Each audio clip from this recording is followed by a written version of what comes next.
What is up, everybody? My name is Dane Thompson, and welcome back to another episode of BurnDown. So, in today's episode, we are back on the Twinnebago working on brakes. So, I'll give you guys a rundown update on what we got done, where we're at now, because I completed majority of the hard lines without the cameras rolling because it's quite boring. But now we're going to do a little bit of the fun stuff. Still kind of boring, but I've got a bag full of goodies I will share with you guys. So, these are the soft lines that I took out, which are totally roached.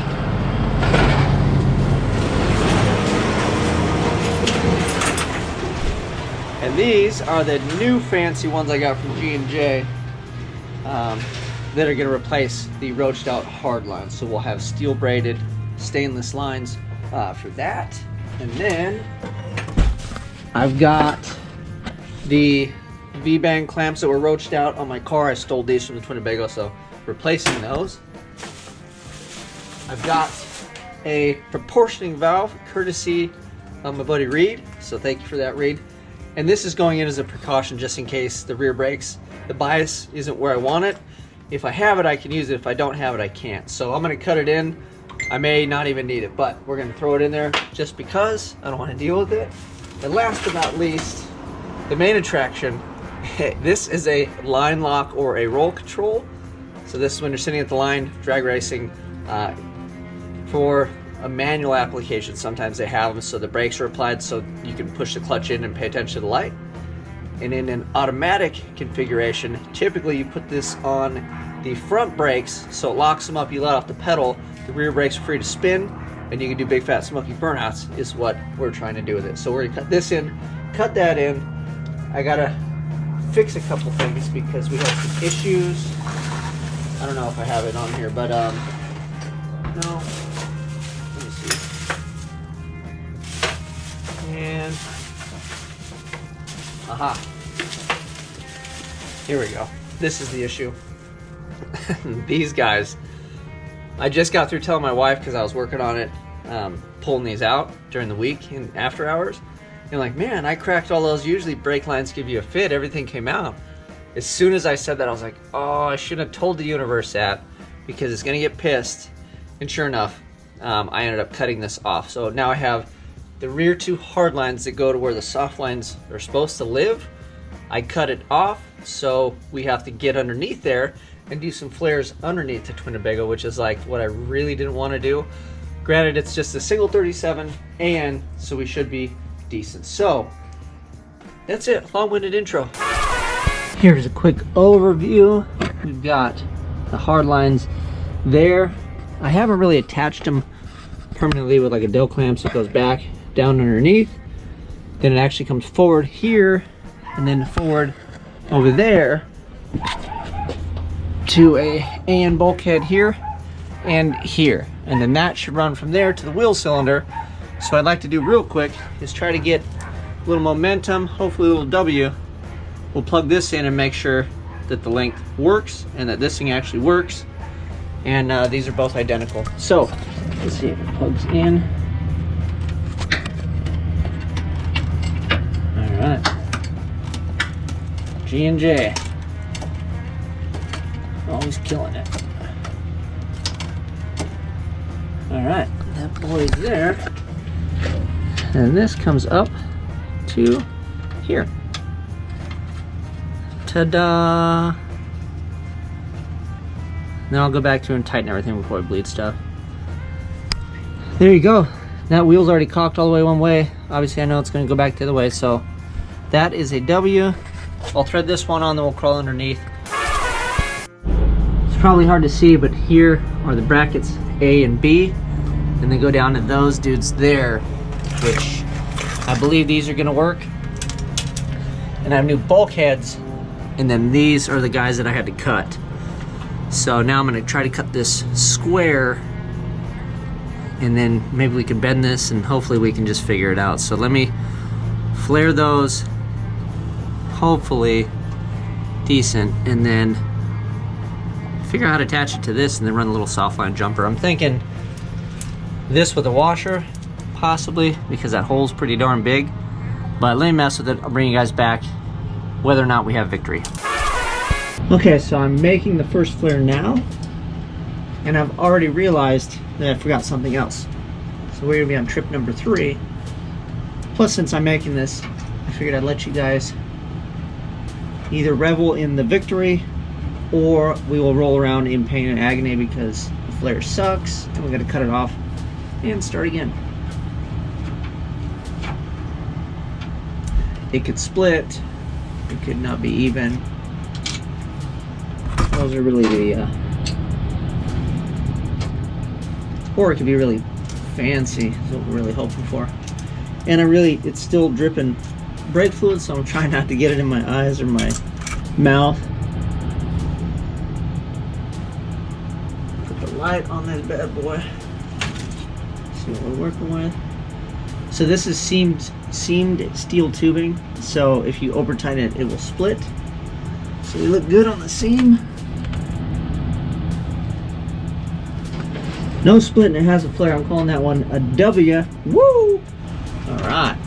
So one of these boys is on.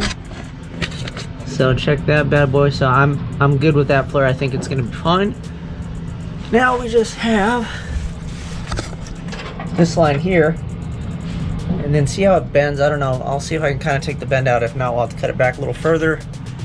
See, because I've got length on this boy here. So I think instead of dealing with the bend and having it not flare properly, maybe we can flare it back here where it flattens out and see how we go. But I'll make the decision.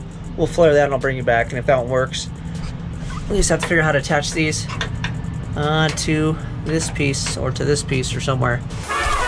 So I took the bracket off. I'm going to try to rebend it to make it work. This will be time number 5. We're getting out of here. We'll bend it and see. I'd like to do my due diligence on this because it is a brake bracket, even though it'd be much easier to just run a sheet metal screw with an Adele clamp and call it a day. I think this is probably the better route, considering towing, having people on board, and trying to do it right. So let's crawl out, bend this thing around, crawl back underneath, and then see how we go. Alright, here's a look at my final answer, Trebek. There we go. And then when I twisted these, it put this little curly Q in there, which is kind of cool because it keeps it taut. So it wants to live right there. So I'll be cool with that, I guess, for now, unless that's some sort of an issue. But we're cool. So that part is done. On to the next portion. What is up, Mr. Man? Can I have a go-gurt? A what? A go-gurt. A what? A go-gurt. Sure. Oh, you already got it, you little sneak.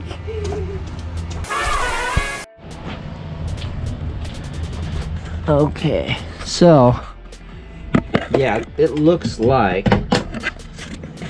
we're gonna have some room right here. Granted, these go all the way back underneath. I figure this area here and here is gonna be where these guys can go. Make life easy. Actually, I mean, I already got my exhaust on. There's a shield that goes here. I was like, maybe I put my prop valve right here, but we'll see. Let me figure it out. I'll bring you guys back. Here's the executive decision on the line lock, and then the prop valve will go here, and I'll put the little knob there. I had it sitting there, it fell down, but I marked the line here, and I marked that line there. I'm actually gonna pull these out, cut them, and then flare these on the bench, put them back, and then I can make the short side lines, obviously, to connect those items. So I'm gonna pull them out. It's easier. I don't want to lay in here and try to flare these because I'd have to lay there and do that one, and then lay under there and do that. So no, not today. Not today, Winnebago. Well, it has been quite a while. I have one of them cut in. I have the line lock cut in. No, I'm sorry. Yeah, line lock. Now we're working on the proportioning valve. So I figured I'd just show you real quick, give you a tip on this if you actually sat through this whole thing and you're like, I've never flared lines or done lines. So I'll give you a quick tip on what to look for on a good flare, and then how to make a good flare real quick, just so at least you get something for watching this other than pure boredom. But here we go. So this line went from the master cylinder, and I cut it so that way I could put in the proportioning valve. And then now what we're gonna do is I made a mark on it, if I haven't rubbed it off with my hand yet, right here. So I'm gonna cut the tubing, and then we're gonna flare it. And I already put my coupler on here because that's the first thing. But we'll go over this real quick. Let's get this thing done. Button it up, and then we'll recap this real quick. So we have our lovely state-of-the-art workstation set up. And first things first, you make your mark where you want to cut it. Then I'm going to use this. This is a tubing cutter, and I will give you a quick tip with that. So what you want to do, let's get it going.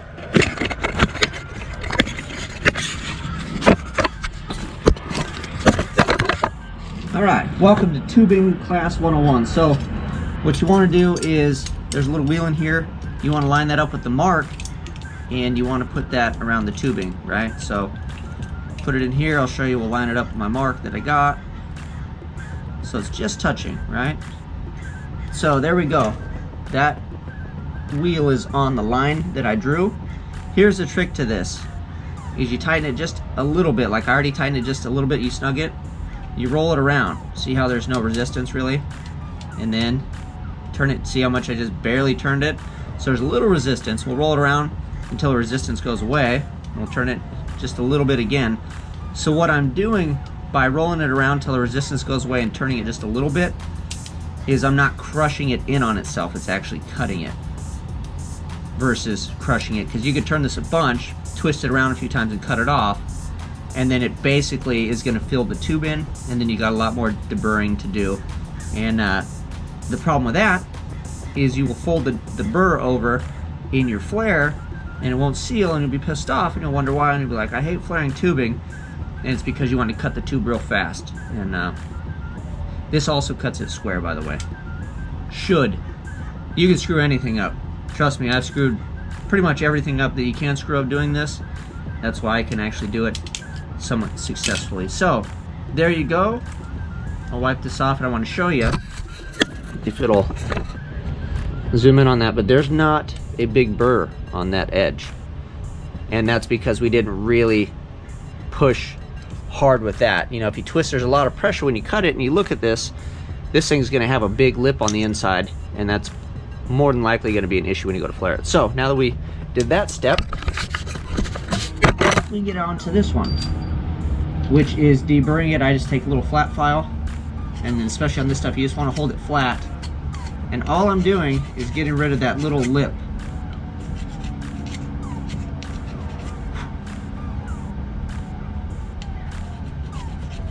This is actually more necessary on a double flare than it is with a 37 degree, and like we're gonna do right now, single, but just a good habit to get into. Okay, so now that that is nice and clean, I don't know if you can see it or not, take this little tool and then you stick it in the wedge, and that kind of gets that folded over edge for you. So that way you have a nice square piece of tubing. Hopefully it doesn't have a lip or like an overhang. It's nice and square, nice and clean. Is the name of the game. This is NICOP, by the way. I've heard some guys complain about it, but it seems to work fine for me. So that is your nice square clean end. Now we can get on the flaring. The most important step of the entire process happens right now, and that is your nut and your collar. Because I don't care how good your flare is, if you don't put this on, it's not worth the shit, right? So you put that on, you got to make sure the nut goes down first, bam, and then your collar. So that's the way that this functions. This nut actually goes over the collar, and it pulls against the back of this to create the seal. So we've got those on. Most important step ever. You get your flare tool, you find your size. This is 1/4 inch. I've been doing this all day, so I know which one it is. You want to snug it down, and then you want to bring this level. So you don't want it protruding too much because your flare will be too big, and you don't want it in too far because you won't have a good flare. So pretty much level. You can eyeball it. I mean, it's not 100% precise. You could be a little in would be better than out, because out you're going to have excess material and it's probably going to split. So you tighten it up. It's another important step.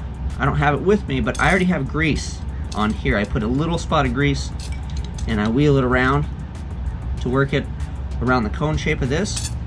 So you put a little dab of grease, you work it around, and then I like to work it up onto the top of the cone so I don't have to keep dabbing it, because you can just drag it from the top back down with your finger every time you do a flare, so you're not having to put grease on everything every single time. Snug it up so it contacts it. Double check that your nut and flare are on there in the right position, because this is it. Once you do this, it's game over. So you tighten it down, and this is where a lot of you gorillas get in trouble, because you manly guys over there, you know, once it bottoms out, you give a little snug, that is it. If you want to give it the old heave-ho, you're going to split it, because this is a seamed piece of tubing. Even if it wasn't seamed, you could still just fracture it like a stainless piece. And stainless is a piece of shit, by the way. Try not to do stainless if I don't have to. And then that is it. So now what you look for is, I always roll it all the way around, especially where the seam is. Make sure there's no split on the back side. And then you want to look on the inside of the piece of tubing to make sure it is shiny and it's circular all the way around. If it's lopsided, that means it was lopsided here, it's not going to seal. So it has to be both those things, which mine is. So if you move it all the way around, it's shiny, there's no little black line, no split. You can look at the back side on the edge of this. So this piece of tubing should serve me well. This should seal up. And then when you tighten these fittings down, again, you don't need to be a gorilla. You put it on there, give it a good snug, and then that's it. And I know you want to manhandle these things, but you're just going to cause yourself more problems. Like, this is a good flare. If I over tighten this, I can split it, putting it in the car, or the turbo Winnebago in this case. So that is your lesson on this 101. Let's slam this thing home, and I'll give you an overcat. We'll call it a day. This is the part where Dane goes to put it in, and the goddamn thing doesn't fit. And then you guys all make fun of me on the internet, right? Right. I'm probably gonna have to manhandle it a little bit, because this isn't an exact science. This is like a close enough, and then you kind of give it the old, so see where,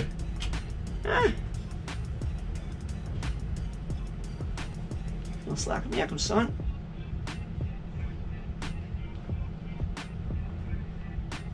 You know what? I'm gonna call that a full-on victory. A little heave-ho tightening.